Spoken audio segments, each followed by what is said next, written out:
All right, good morning, everybody.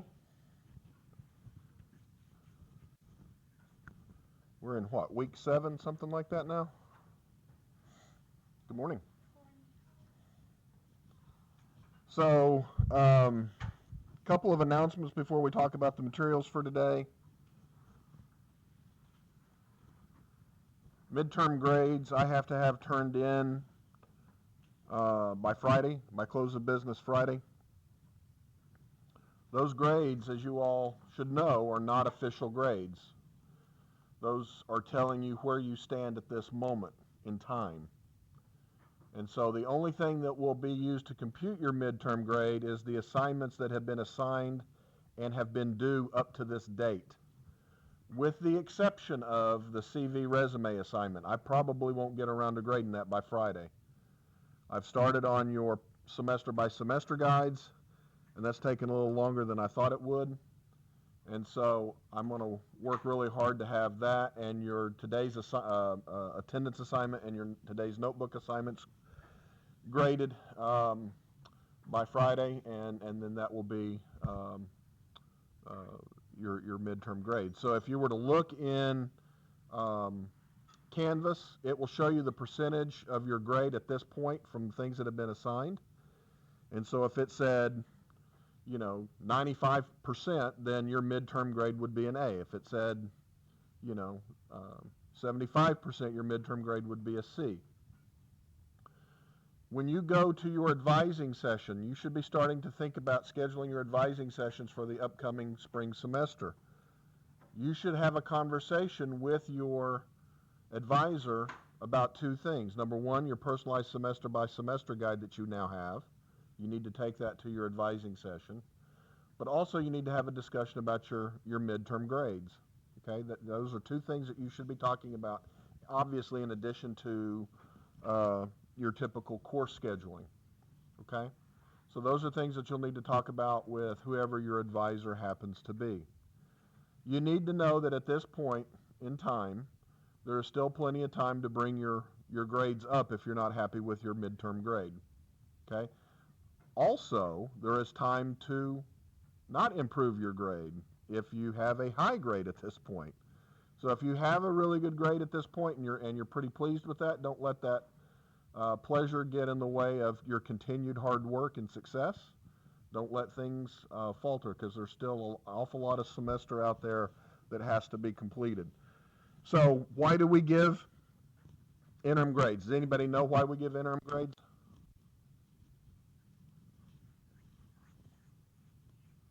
We give interim grades as kind of an interim check. It gives you an idea of where you stand at the moment. It gives your advisor a chance to see where you stand at the moment. Okay? It's not official. They don't impact your GPA. They don't impact your scholarship eligibility. They give you kind of a wake-up call where you're at. This is where you're at this point in the race. It's kind of like running a foot race, right? You kind of check in what your time is. And that's what this is, okay? It's going to give you kind of an idea, and you can decide whether or not you need to put in some extra effort in certain courses or not, okay? And so that's why we have interim grades. Now, some things that are coming up for this class that we need to think about. Obviously, the CV resume assignment is due by 11:59 tonight. I've had a few emails about whether it should be a CV or a resume. For you at this point, as I said last time and what was said by Career Services, at this point, a CV and a resume for you are fairly indistinguishable, right? You don't have decades of career stuff to be putting in there. Your resume will eventually blossom into your CV. Now, they are different in terms of length. But as your resume grows, it will become your CV, and then you will extract resumes out of that as you need to, for those of you that go into fields that require CVs. For those of you who don't, you'll have a resume that you can edit and alter and do whatever you need to as time goes on. So you need to focus on video. You need to focus on the stuff that Career Services told you. You can look at my CV as an example for format. But you're not all going to have the same stuff on there. Some of you may have a lot of awards that you're really proud of that are academic that you want to put on your CV. Others may have more work experience. You may have worked more jobs than somebody. Your CV/resume is going to look different, right? But yeah, I'm going to look for format. I'm going to look for the basic essential elements, okay? So don't worry about, Dr. Masterson Singh has all these publications and I have no publications. I know that. That's okay. But if you've done presentations, if you've done service work, if you're heavily involved in volunteer, those are the types of things that you would want to put on your document at this point. So just include that kind of stuff, okay? So that's due tonight. Also, don't forget that our second one-on-one will be due on October 23rd, and as with the first one, you can't wait till the last day because I can't do everybody on the same day. So you need to start scheduling with me your second one-on-one meeting. So between October 1st and October 23rd, I need to get everybody done, okay? So please email me and let me know what days and times might work for your schedule. I will work around mine. Please send me more than one day or time, because sometimes people will send me, how about, Monday at 3 o'clock? Well, Mondays at 3 o'clock are bad for me usually. Not always, but usually they're kind of bad. And if that's the only one you send me, I'll probably say, can you send another one? So just to avoid the back and forth, send me a couple, maybe 3 days and times of the week that might work for you. So I typically I can hold these into the evening if that works better for you, as long as it doesn't go past 9 p.m. I'm not going to do any business past 9 p.m. But if the only thing you can make work is a Wednesday evening at 8 o'clock, let me know that and we'll make it work, okay? So the second one-on-one, we're going to be talking about some things post first one-on-one meeting, how things have changed for you in terms of being a student. Any questions about any of that? Okay. Also, remember our virtual activities assignment. Virtual activities participation 1 is due by October 21. So you have almost exactly 3 weeks to get that virtual activities participation done at this point, okay? So remember, we've got 2 one-on-ones and then you've got 2 virtual activities. So you need to find an activity if you haven't already done it. If you have done something, go ahead and write it up and get it turned in.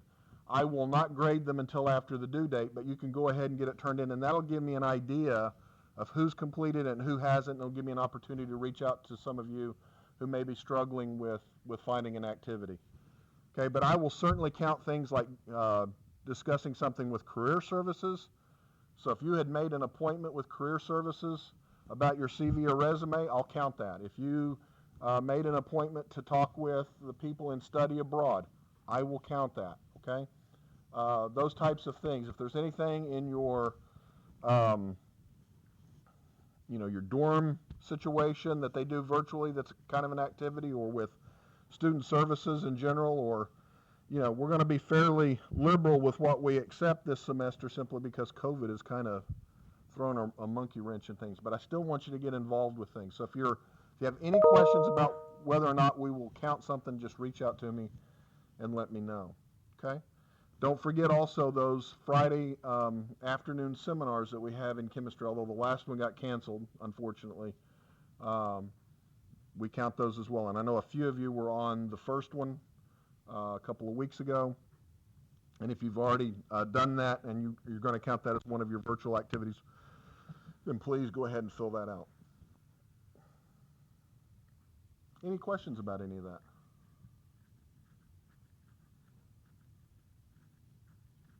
We're all quiet this morning, aren't we? It's 8 o'clock, right? So I get it. All right. So let's look at the materials for today's discussions. And I had put up, I'm not going to show the video. You all were assigned to watch the video with Jessica Flynn. Jessica was an undergraduate student here several years ago. And actually did research in my lab. She was a very active research student. Can't hardly see anything, can you? Let's see if we can. Is that better? Okay, great. And I have to admit, I originally didn't come up with this idea of doing this discussion with former Golden Eagles. That was actually my wife's idea while we were driving home. She said, it'd probably be a good opportunity, since nobody can travel anyway, to just do some interviews with some of your former students and have your students see that and see what it was like for some of the students that were chemistry majors and what they've done and gone on and done since. I'm still in the process of putting this whole series together. So every week you're going to at least see one of these. I hope you enjoy them. I hope you get out of them what I intend for you to get out of them.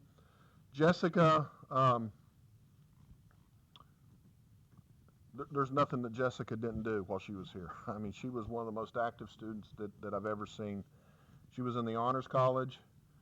She was a Goldwater Scholar. She was a finalist for a number of scholarships. Fantastic undergraduate research student. Actually got a publication with me before she left. Could have gotten two probably, but the senior year kind of got in the way of us finishing the second project. But she was very instrumental in the early days of my lab, and so she went on and did a number of internship-like opportunities. Anybody remember where she went to during the summers? She did. She went to North Dakota State University and worked with Dr. Mukund Sibi, who is a fairly well-known organic chemist who's been at North Dakota State for a lot of years. He does a lot of different work. Does anybody want to take a guess as to how she actually got that position? How many people think that position just landed in her lap? Nobody. She actually worked for that, but she wanted to go for the summer somewhere. And this would have been just after her, I think this would have been just after her sophomore year that she went to North Dakota State University and worked with Dr. Sibi. And she had come up to me, she had worked with me for a while, and she came up to me and she said, I really want to go off and do an RU-like experience. Where do you think I could get into a program? And I know Dr. Sibi fairly well, and I reached out to him and I said, look, I've got this bright young lady. She would like to get her feet wet in research. I said, but the problem is most of the RU programs want you to be a rising senior. She's not that. Would you be willing to take a chance on her? And he said, yeah, I'll be willing. I've got some money. I'll bring her in for the summer. And she went there and worked. I believe she got a publication out of that, actually, eventually. But she took the initiative to actually seek out that opportunity. She came to me saying that she wanted to, and so that's how that happened. Where else did she do a summer experience? Anybody remember? She did. So she went to the University of Illinois at Urbana-Champaign and worked with Scott Denmark, who is actually quite famous organic chemist. And he's very, very intense. He's a very intense individual. So Jessica would always comment to me when she came back that she said, I would go in the lab between 7 and 8 and he would already be there, and I would leave around 7 or 8 in the evening and he would still be there. She said, so I don't know if he ever actually left. But she had a fantastic experience in one of the world's leading organic chemistry labs for a summer, and got to know a little bit more about working in an intense group, and she discovered that she had the confidence to succeed in such a high pressure kind of environment. And so then she went to graduate school at Vanderbilt, got her master's degree, and is now working at Buckman Laboratories in Memphis, Tennessee. So there's an example of somebody that started off doing undergraduate research very, very early on in their career, not just the one semester that's required, and how that led to experiences in North Dakota, in Illinois. And this is a young lady that until she went to college probably didn't travel much outside the state of Mississippi. And all of a sudden she finds herself in North Dakota, where in the summer she's wearing a coat and people are wearing shorts.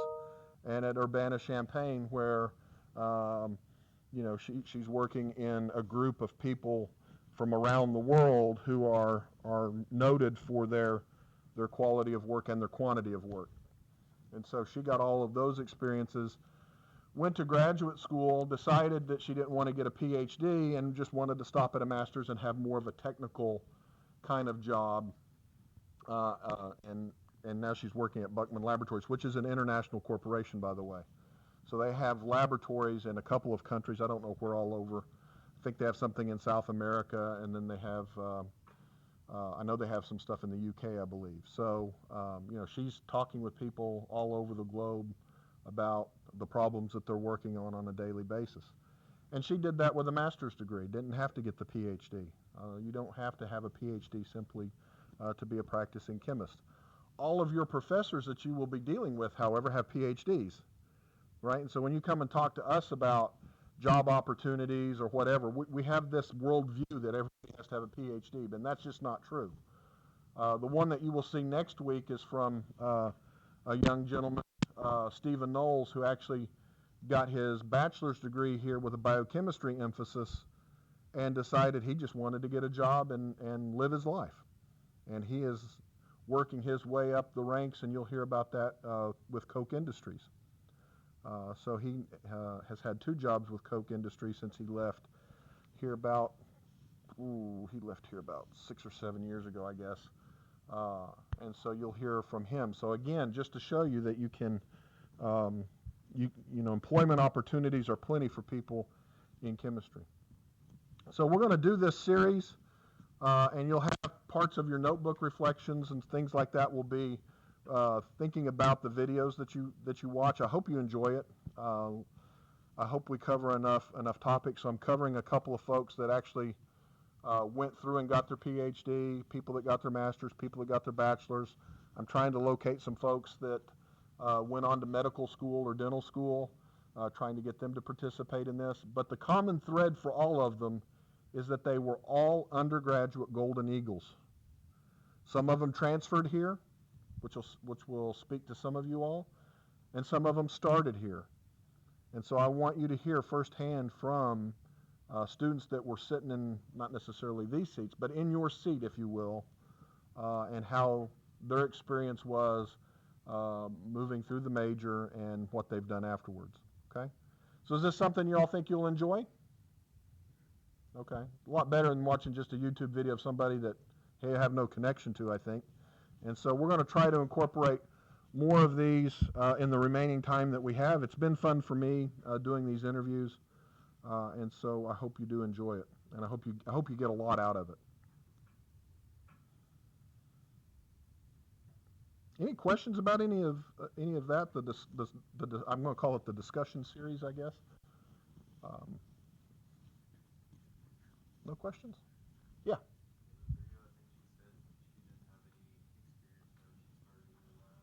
That's exactly right. So she did not have, I shouldn't say any. She had minimal experience when she started in my lab. So I think when she went to high school, there were essentially no lab facilities. And she came here to be a chemistry major. And I think I took her into my lab in the spring of her freshman year. So, nothing impresses a professor more than somebody who's got some initiative. And Jessica, I mean, it was just so funny. She will tell you that she asked to work in my lab. She actually came up to me and said, I'm going to work in your lab. This is how I remember it. I was just so impressed with that. I mean, somebody that had the confidence to come up and say, I'm going to work in your lab. I want to work on organic chemistry. I want to do this, that, and the other. I can't remember the entire conversation, but it was very impressive, the motivation that she took to seek out the opportunities that she did. And I think that's a key lesson that you all need to know, is that motivation and action really can get you about 95% of the way through life, can advance you through life quite a bit. It's not necessarily if you're a genius or not, but whether or not you take the motivation to actually make something happen. Most of the time, that will get you through. I know a lot of really, really smart people that haven't done a whole lot. And I know a lot of people that were intelligent, but not what I would call super geniuses, that have been extraordinarily successful. And I would count Jessica in that boat. She was a very intelligent young lady, but she was highly, highly motivated to be successful. And that is something that I wish I could teach you all. I just tell people that you just got to be motivated in life. And it's not just in the chemistry major. It's in anything that you do. If you decide to switch your major to anything else, people who are highly motivated typically do a little bit better. I also put in our assignments for today some commentary from Chemical and Engineering News, from the ACS Committee on Technician Affairs. What is a chemical technical professional? What is that? Answer that for me. Answer that question for me. What is a chemical technical professional?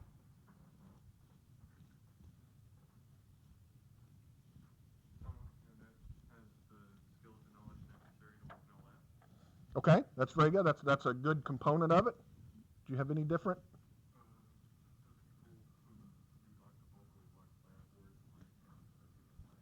Okay, that's right. They do the bulk of the lab work. Anything else? Yes, sir. They are the majority of the people in the lab. That is absolutely right. You're going to hear from some of our discussions with series that I'm putting together.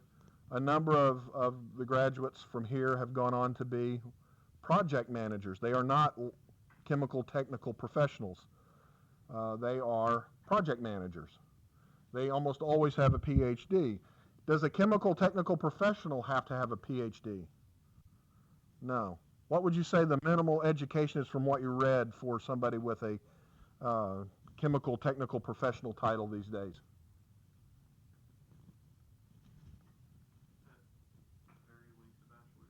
Bachelor's?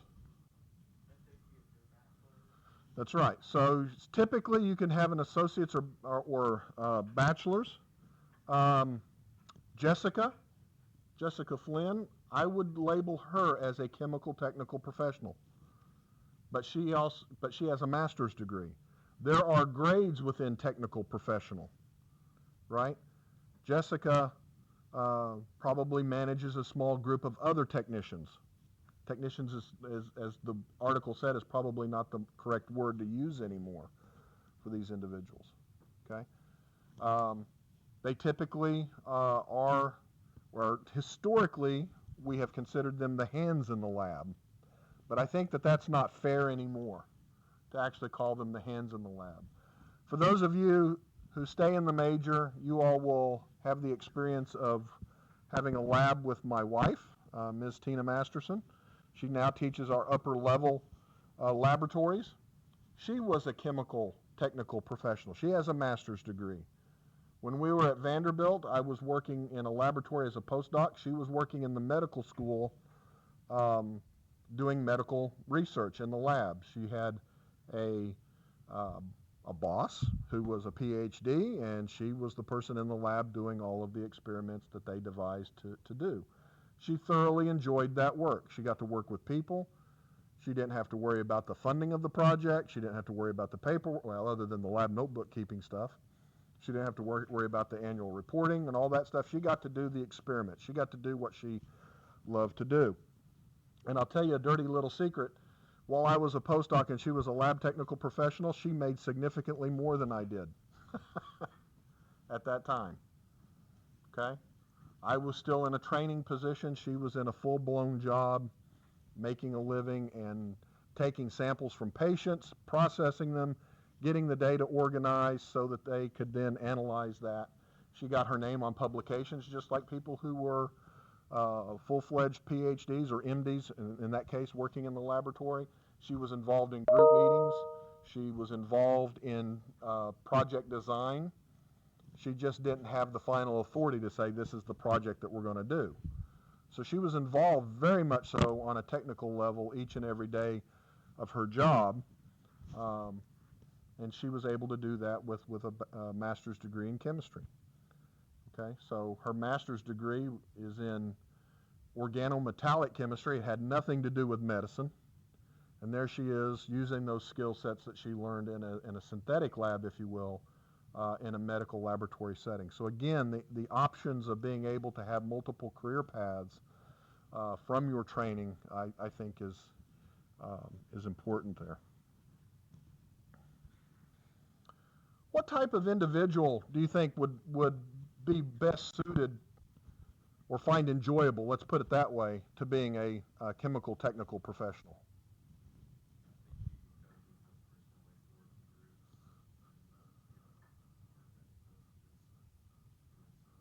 That's right. Yeah, you've got to at least with a small group of people. Yeah. So labs typically are no more than 15 or 20 in size. Typically, there are bigger laboratories, but even if you're in a bigger laboratory, typically you break off into little subgroups, if you will, that are typically no bigger than 15 or 20. So you do have to have a desire to work with folks. Anything else?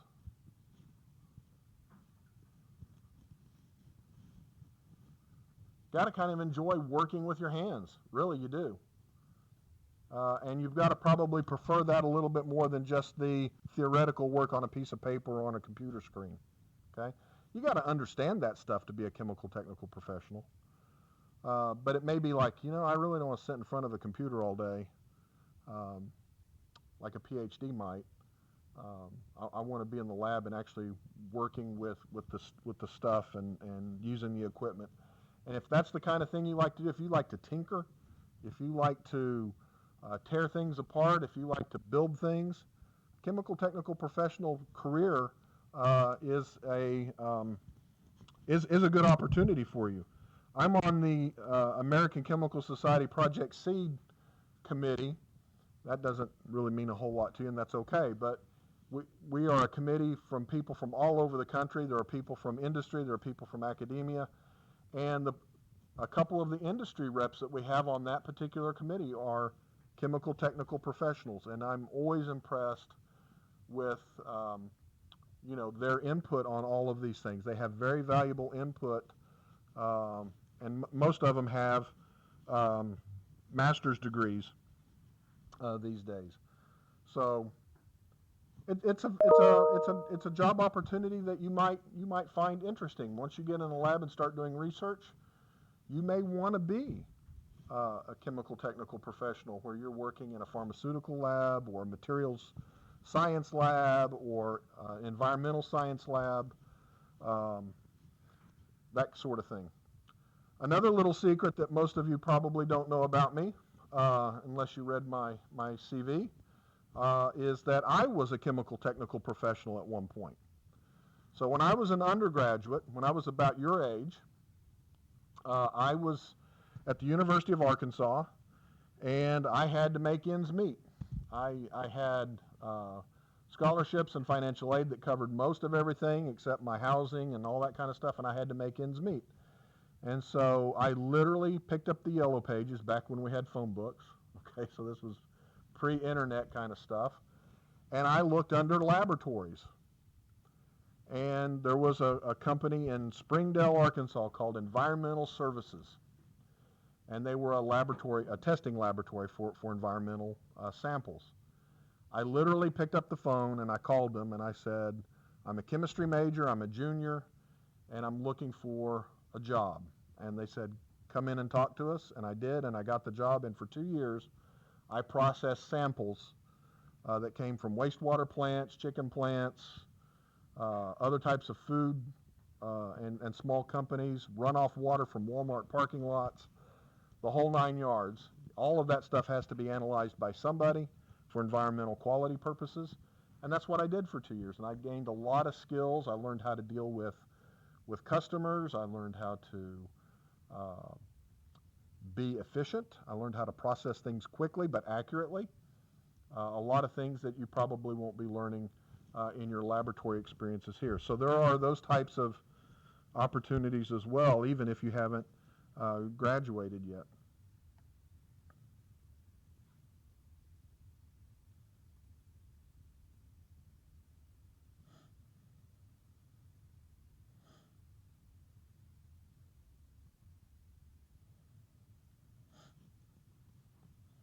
The other thing that I want to talk to you all about is your social media etiquette. Why is that important for you all to be concerned about right now?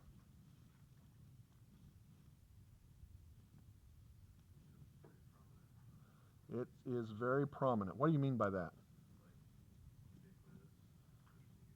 Social media is everywhere, right? It's taken over our lives to some level, right? And you all have heard the stories of somebody saying something on social media 5 years ago and it coming back to bite them now, right? It's very important that you all understand that you have freedom of speech, but you do not have freedom from consequences for that speech. Employers can hold things against you, especially private employers.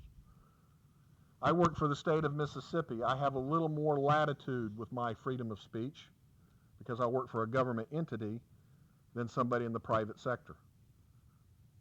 In the private sector, if you say something that goes against what the company line is, they can let you go. Okay? It is very, very important that you think about what you say and what you mean and how it might be perceived. In no way do I mean that you should not say anything. That is not what I'm saying at all. What I'm saying is you need to be careful about what you say, when you say it, and what the context is. If you say things on social media in a moment of rage, you need to put the phone down. And you need to walk away from it. Because there is no such thing as that stuff going away. People take screenshots. People do all kinds of things. People have lost their scholarships, as you heard in the video. I know of an example that I learned of just the other day where an individual lost their scholarship because of something their fiancé said. It wasn't at this institution. It was at another institution. But it's serious. It is serious what you say on social media. Okay? You all are starting your careers now, even though you're students. In a short few years, you will be in your career. It is illegal for your future employers to ask certain questions. It is not illegal for them to look at the public record that you have put out there on yourself. That's the difference. Okay? And so, will somebody forgive you for something that you said or a picture that you had at a party while you were in high school? Probably. Will somebody forgive you for, in terms of, I say forgive, kind of ignore when you are a freshman in college? Probably. But as you get closer and closer to graduation, those people who you are applying for something for will go out and look on your social media. You're getting ready to go to medical school, somebody is going to be looking at your social media, especially if it's a private school. Okay? You get ready to apply for that fellowship, you get ready to apply for that scholarship, you get ready to apply for a job, somebody's going to be looking at your social media. You are representing yourself and your ideas now. And yes, you're allowed to grow and to change your mind over a period of time, but just be careful about what you say. And more importantly, how you say it. You can take a position on all kinds of things, but did you represent it in a logical and thoughtful and rational manner? Did you present it in a professional manner? Or did you present it in a way that is just outrageous? Imagine you were applying, you've got a science degree, and a company wants to hire you to be a project manager, and project managers have to make public statements, and you have outrageous things on your social media. Do you think you're going to get the job? Probably not. Probably not. So it is very important that you think about what she had to tell you about cleaning up your social media and doing that now. Very, very important. Yes, sir.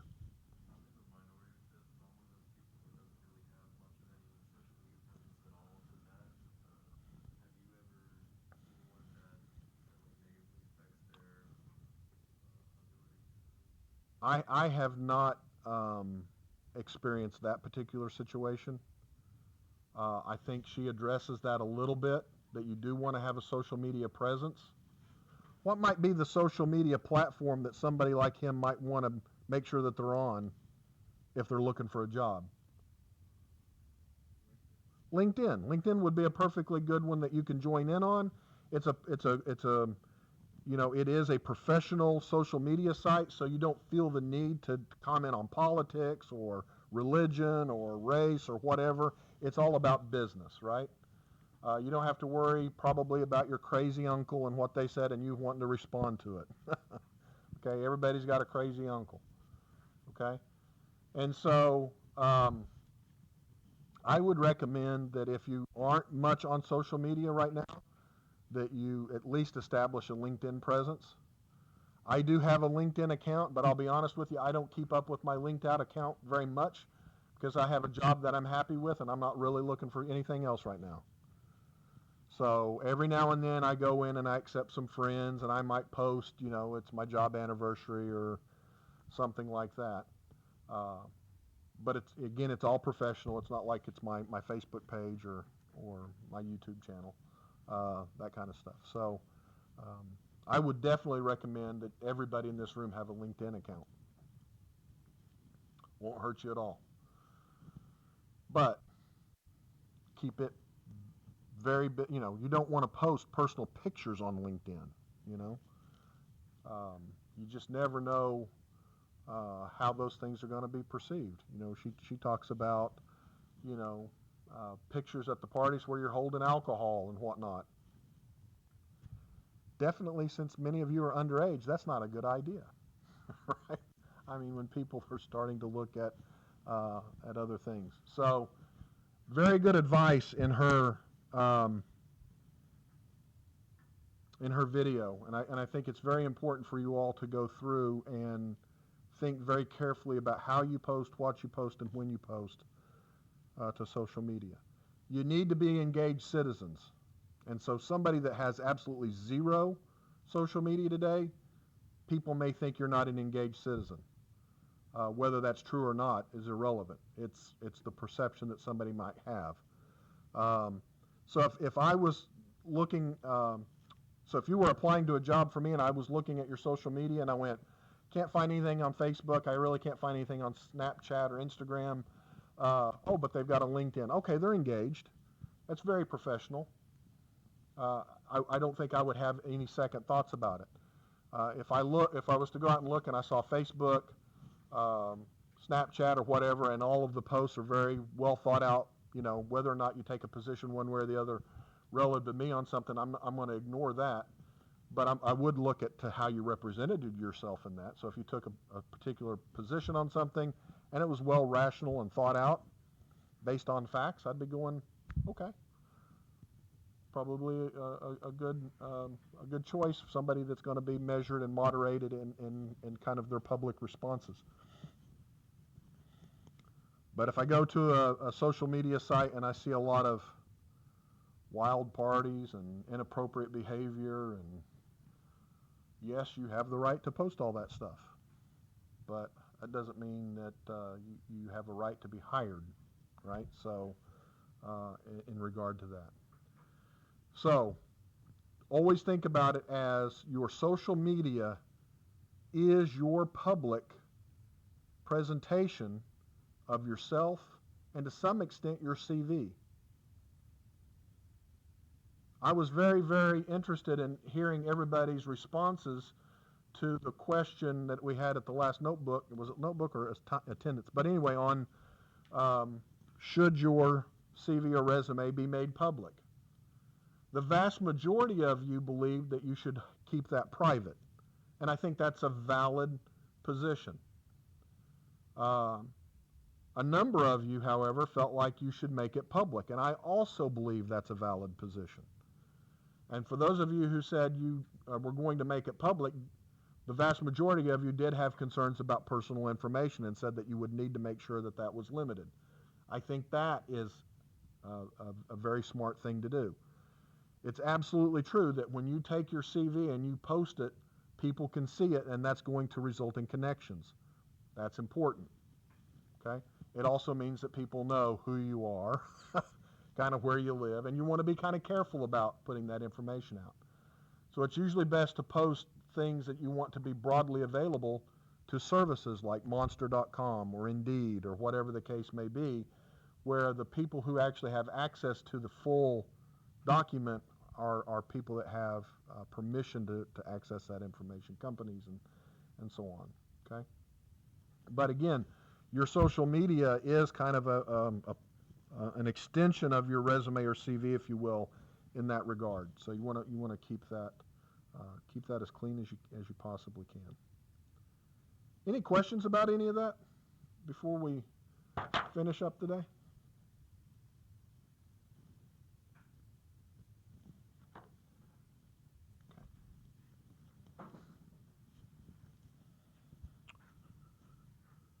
All right. Continuing with our C and Ian Talks With series. So every week when we get when I get a C and E news at home, I have been posting each one of these since classes started, and we've had a variety of individuals. We've had scientists who've decided to go into politics, right? We've had what was the other one? I can't remember. And now we have a chief executive at PPG Industries. What is PPG?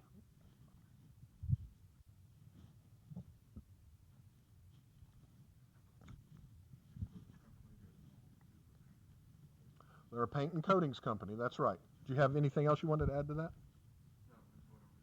Okay. Paint and coatings is a big business. You can't walk anywhere where you don't find something that's got some sort of coating on it, right? We have a whole polymer science department that is devoted to polymer materials for a variety of purposes, but one of those purposes is paints and coatings, right? It's a big multi-billion-dollar business, you know. And this individual is responsible for how many employees? Anybody remember the number? Huh? 6,000. So the unit that he runs is 6,000 employees strong. What was the main premise of this entire piece with him, though? Was it about science? It was not about science, was it? It was about situations that we've got going on right now with race and racism. His premise is that it's not enough to just talk about it. You actually have to do something about it, right? He actually talks about being the anti-racist. Okay? Why is it important? Because the author, I guess it would be Craig, whatever, Bettenhausen, I don't know him personally, asked, PPG is a huge company. They could probably afford to just ignore these issues. Why was it important for not only him, but for the people above him in the company to say, we're going to take a firm stance on this topic? Why was it important for them to do that?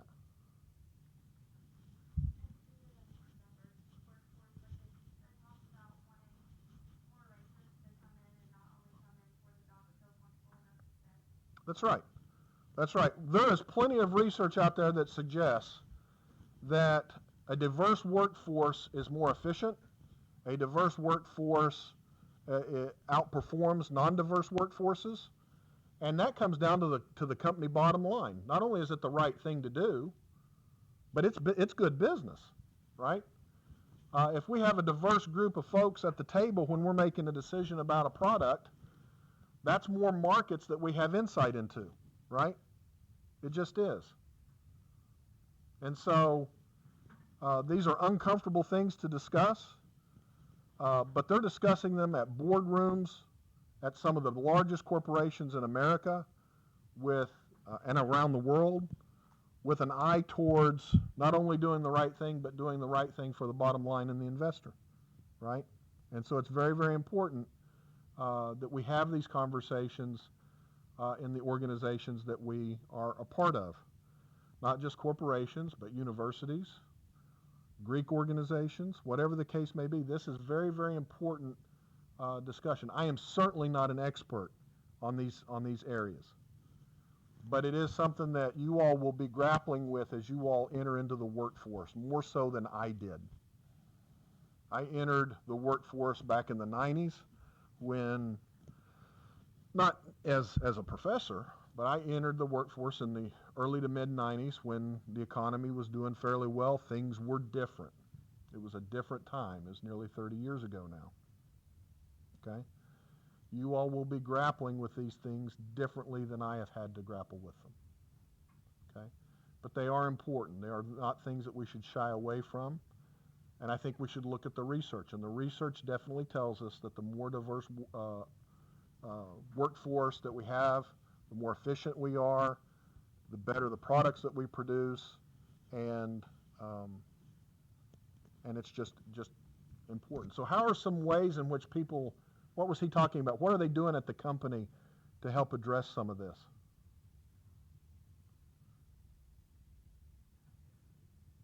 They have meetings where this is a topic of discussion. It's on the agenda. You know, any topic that we find uncomfortable, what do people typically try to do?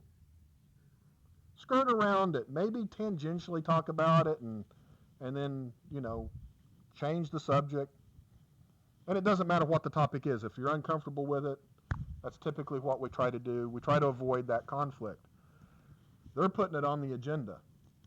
You know, and I was very impressed with the fact that his boss, was it McGaffey or something like that? I can't remember the name. Said that in his report, he talked about that topic before he even talked about the company's financials. And when people call in for these type of investor reports, they want to hear, how are the financials doing? Is my investment making money? And they felt that this was important enough to put at the very top of the agenda. This is what PPG is doing in this area. We're having meetings, we're having trainings. I had to go through what was called implicit bias training at one point when I was here. It was eye-opening. If you've never been through anything like implicit bias training, if you have an opportunity to do that, I highly recommend that you do it. It was eye-opening to me. We all have biases. But until you're willing to open up and say, I recognize where my inherent biases are, can you start to address those issues? Okay? So, you know, I went to a day-long, you know, a day's probably not enough, but that's what it was. Went to a day-long training on implicit biases, and I learned a lot about myself. And I think you all can learn a lot about yourself if you go through some sort of training like that. So if you're part of a student organization, if you're taking part in a student organization leadership role, think about how you can place those types of items on the agenda to impart positive change in our small community here at the university. If you're part of a Greek organization, could you all bring in somebody that could help you do implicit bias training? Absolutely. You know, those types of things. You all can have a role in this area.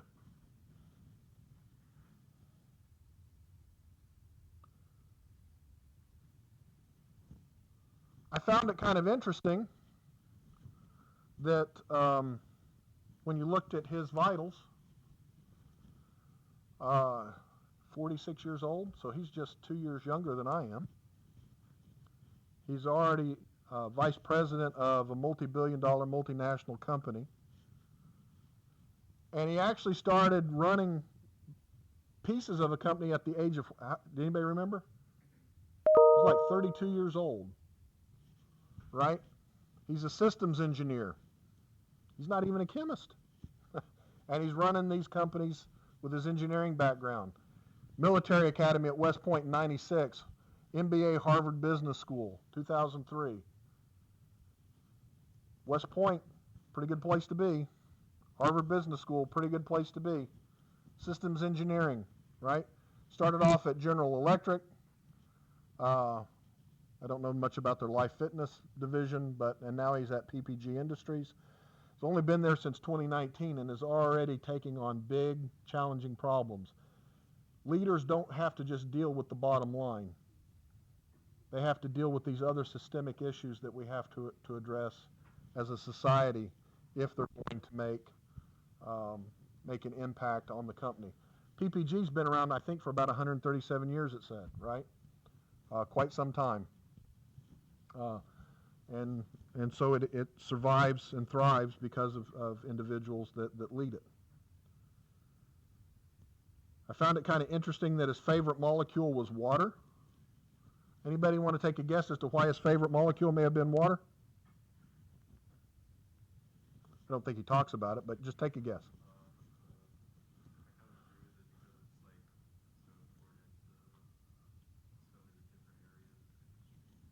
That's true. Water, you probably learned in high school, water was the universal solvent, but it's really not. But I mean, I was about to say, I have no idea because I'm pretty sure most paints and solvents are non-polar. they are to a lot of extent, but there are a lot of water-based paints these days, right? And that is what people were trying to get to. So when I was younger, most paints were oil-based, and when you would paint, the vapors that came off those things were just, you really couldn't stay in the room for a couple of days until that all kind of dissipated. And so now technologies to make water-based paints has really taken over. I think if you go and buy any type of house paint these days, they are water-based paints. I'm certainly not an expert in paint, so I'm not, but ways in which you can take these non-polar things and get them incorporated into an aqueous base so that you can apply them has been a research area for quite some time. It's a greener way to put these coatings and things on buildings, right?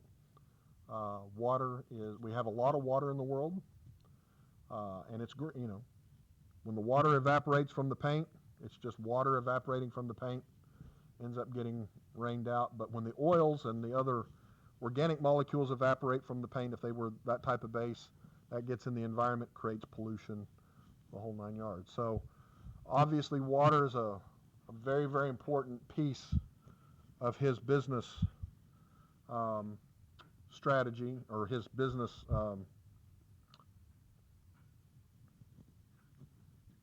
model, if you will.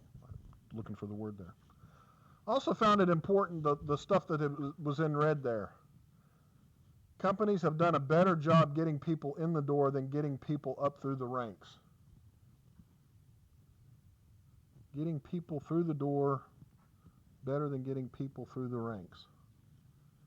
I think he sees that as his mission at PPG.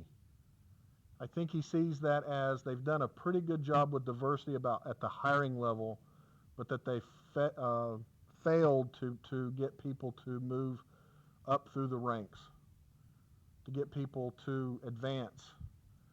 And so what was a way in which he was impressed when he was at GE?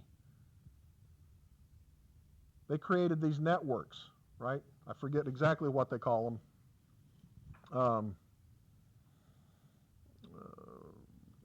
Anyway, these groups, right, that were creating these smaller networks that allowed people then to have conversations about things that allowed them to then move up through the ranks a little better. Because it is about how you network and who you know a lot of the time. And so they saw it as important to create those networks and those opportunities for people to network so that you just weren't in your lab or your office doing your own thing all the time and not being recognized for the good work that you did. So again, that kind of ties into a lot of the other things that we've talked about here about doing activities at the university, right? We want you to get in the habit of being involved, because that involvement will help you get promoted and through the ranks as you move up in your career, regardless of your starting position, right? If you are involved and if you're somebody who's engaged at the university level, chances are you will be involved and engaged at your corporate level. And I can guarantee you that is why Jessica Flynn has done so well where she is at, because she is an engaged employee where she got training on being engaged at the university. One of the most engaged undergraduate students I've ever seen. And I can guarantee you, even though she has a master's degree, when she walks into a meeting at Buckman, she will take command of that room. She is an engaged individual with opinions that are grounded in solid science and solid facts. So she will engage. Mac, did you have a question? Okay. All right. Any thoughts about any of that before we dismiss for the day?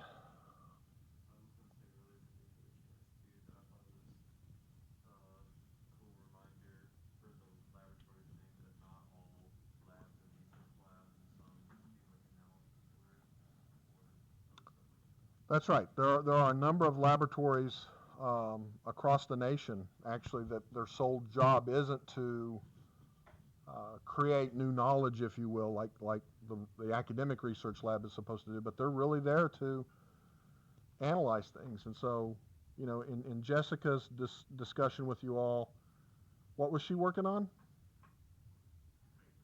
Paper, right? How do you make paper stronger? How do you make the fibers stick together? How do you keep the fibers from clumping up terribly? You know, when you have a piece of printer paper, you like it to be uniform. You don't want to pick it up and it just rip. You know, her little demonstration of how do we keep it from doing this too easily.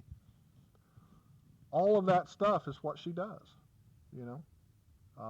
And so how do you apply and analyze that information? It's not necessarily groundbreaking research in terms of, you know, the next Nobel Prize, but it has a real impact on the products that we use every day. So again, don't forget we've got our CV resume assignment due tonight. You've got your attendance assignment due today, and your notebook reflection will be due tomorrow by midnight. And I will see you all next week. Let's go dismiss from the back, out the back door. You all have a great week.